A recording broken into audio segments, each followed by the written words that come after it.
Today my guest is Kevin Griffin. Kevin, welcome back to the show. Thank you, David. It's been like years. Oh, yeah, I know. It's been a very long time. My bad. Glad you're back. Me too. You did a talk today on what? ASP.NET Quick Wins. It's a performance talk about the 20 simple things you can do to instantly improve the performance of your web application without having to really redesign the entire thing. Let's talk about a few of them. Okay. What's the single most easiest, fastest thing I could do to Well, improve performance? let's see. I have gone into a lot of shops and I've looked at a lot of ASP.NET apps. And fundamentally, the first thing I always look for is debug mode. Debug mode. Okay. And well, I always set it to release mode before I compile. You do. Up in Visual Studio. And absolutely. And that does great things because it compiles everything with optimizations and it works faster. Mm-hmm. However, in ASP.NET applications, we also have to check our web configs. Ooh, I'm missing stuff. Because a default web config, if you have ever debugged it, will have a debug equals true for compilation. So what happens underneath the scenes is ASP.NET will load up and it will inject its own debug constructs for error handling and feedback for you. But you lose a little bit of performance when you do that. All right. And a lot of people forget about it. I see. Okay. That's a nice easy thing to do. In the web config, look for debug equals true and change it to debug equals false. I recommend people use web config transforms. Okay. So when I switch to release mode, It automatically takes it out. All right, cool. What else? Oh wow, let's go down the list. Yeah, let's go down the list of most useful or most simple. Okay. You don't do all 20 of them. So another big thing I recommend, especially in this day and age with the cloud, throw hardware at a problem. Yeah, I like that one. It's so Buy me a bigger server. Buy exactly. me more memory. I spend a lot of time in Azure. I deploy a lot of solutions to Azure. And when I'm in Azure, I can just move a toggle from 1 machine to 2 machine to 6 machines. And I instantly have more power. Yeah. The only thing you really have to be careful with is how well designed your application is. Can it handle running in parallel? Yeah, some apps only work well on one instance. Yep. As soon as you push them to 2 or 3, your customers start seeing issues. But As soon as you push a 2, really, is often the case. yeah, Because now you've got the same process running twice in parallel. Exactly. Potentially, and maybe deadlocks or maybe orders important or whatever. These are things I always think about this. Many years ago, I was taught good programming practices, and you should do these things because you might want to scale out onto multiple web servers, because IIS supported that. Exactly. And I would listen very attentively and nod my head and then ignore it because I knew my app was never going to go on 2 machines because scaling out was hard. Yep. Until Azure.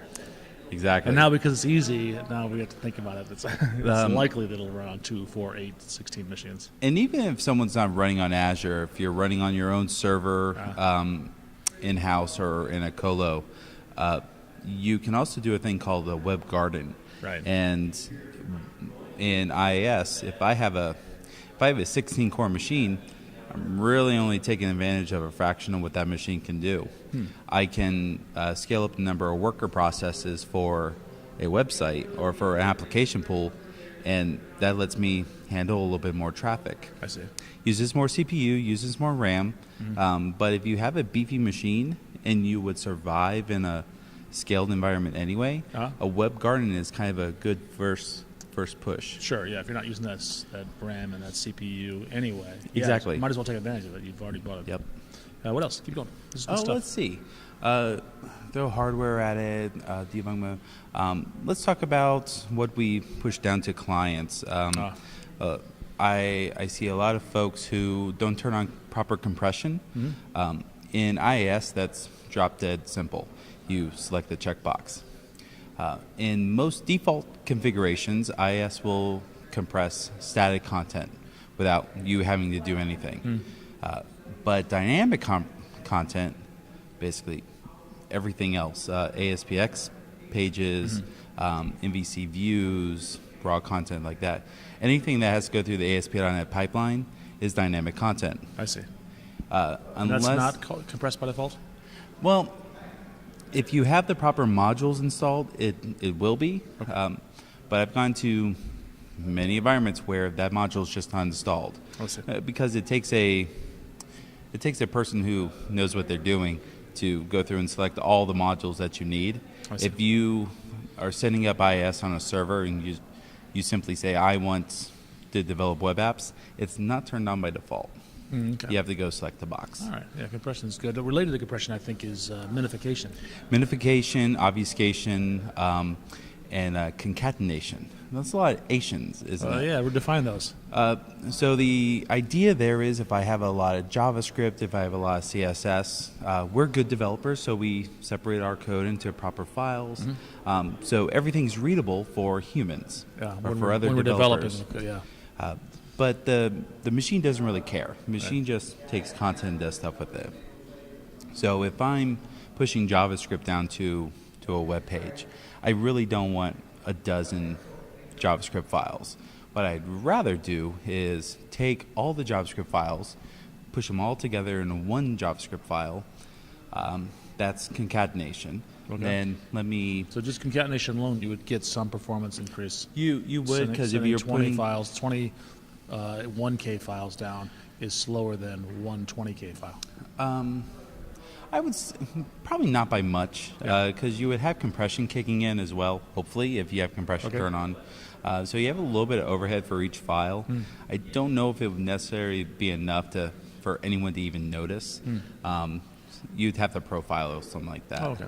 All right, but minification certainly could help. Yes. So after concatenation, we do obfuscation or uglification. Okay. So if I have a variable name that says my user, let's take that down to A. Because A is a shorter string than my user. The tools are really good nowadays where they'll go through and scan your page and figure out where it can name things without having any sort of conflicts. Sure. And I think Visual Studio does that automatically for you. It will with Web Essentials if you go, I actually don't remember off the top of my head. Web Essentials, I think, will do a lot of that stuff for you. I see, okay. But a lot of folks use build systems in Grunt or Gulp. Okay. There's also the old ASP.NET optimization framework, bundles that would do that sort of thing for you as well. Okay. I see the team really pushing away from that and encouraging folks to use Grunt or Gulp. I see. So after you obfuscate, you have a much smaller file. Then you get rid of all the white space. You minify. Okay. So let's take out all the comments. Let's take out all the white space. And now this file is perfectly packed. Right.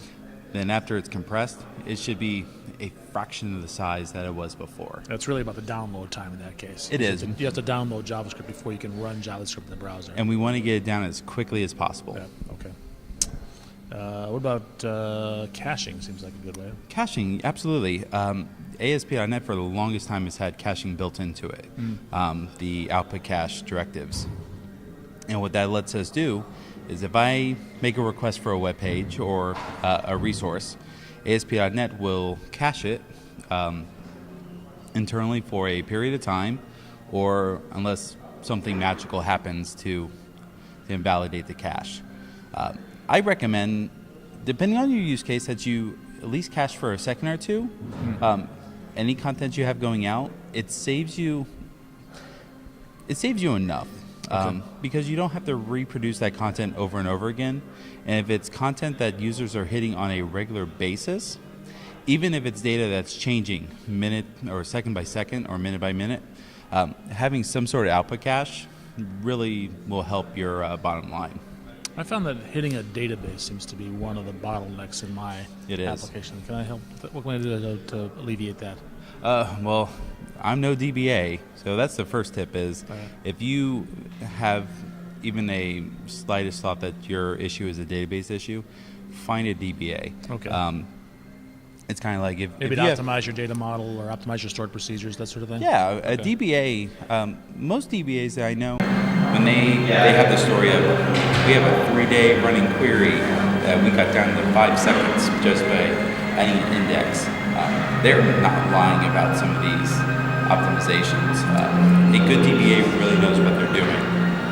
Developers, we know how to select, we know how to update, we know how to delete, but we don't know a lot about the internals of SQL Server or the database that we're using. We should get people that know that stuff. Just about out of time. Give me one. All right. Well, you should just hire me to come do all this work for you. How can we get hold of you? All right. I'm on Twitter at @1KevGriff, or I have my website kevgriffin.com. That's the easiest way. If I had to leave with one more tip, just things I have seen a lot in the past. And since we were talking about databases, let's talk about disposing resources. In a web application, it's really critical that we release all the memory that we allocate. And I've walked into too many scenarios where a SQL connection gets allocated but never disposed. So I just things open.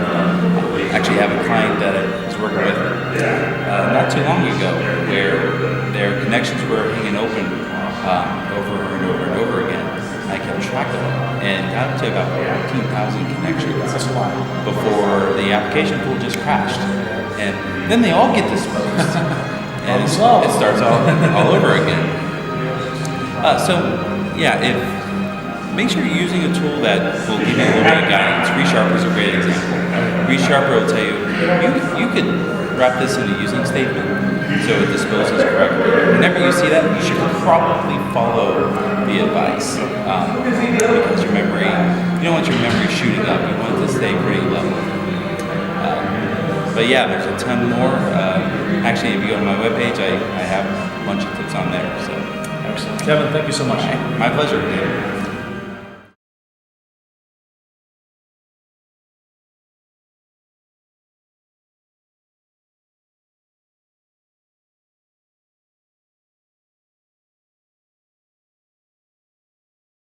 Behold, my friends, technology here, technology there, technology everywhere.